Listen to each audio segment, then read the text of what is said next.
Praise the lord. ఈరోజు దేవుని వాక్యము, దేవుని దృష్టిలో నీతిగా జీవించుట.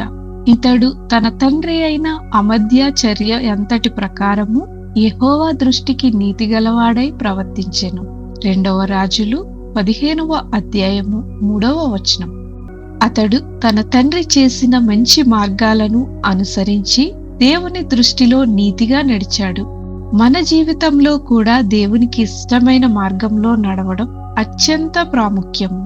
మంచి ఆత్మీయ వారసత్వాన్ని అనుసరించాలి. తన తండ్రి చేసిన మంచి కార్యములను అనుసరించాడు. మనము కూడా దేవుని భయములో నడిచిన విశ్వాసుల జీవితాల నుండి నేర్చుకోవాలి. దేవుని దృష్టి ముఖ్యమైనది.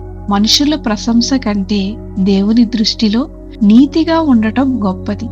దేవుడు మన హృదయాన్ని చూస్తాడు. నీతిగా నడిచిన వారిని దేవుడు ఆశీర్వదిస్తాడు. దేవునికి విధేయత కలిగిన జీవితం ఆశీర్వాదమును మరియు స్థిరత్వమును తెస్తుంది. ఈరోజు మనం ప్రజలు ఏమనుకుంటారు అని కాకుండా దేవుడు ఏమి చూస్తున్నాడు మనలో అని ఆలోచిద్దాం. దేవుని దృష్టిలో నీతిగా జీవించే వారముగా ఉందాం. ప్రార్థన. ప్రభువైన యేసు, నీ దృష్టికి ఇష్టమైన జీవితం గడుపుటకు మాకు సహాయం చేయండి. నీతిగా నడుచుకొని నీ చిత్తాన్ని నెరవేర్చుటకు నీ కృపనిమ్మని యేసు నామంలో ప్రార్థించుచున్నాము తండ్రి. ఆమేన్.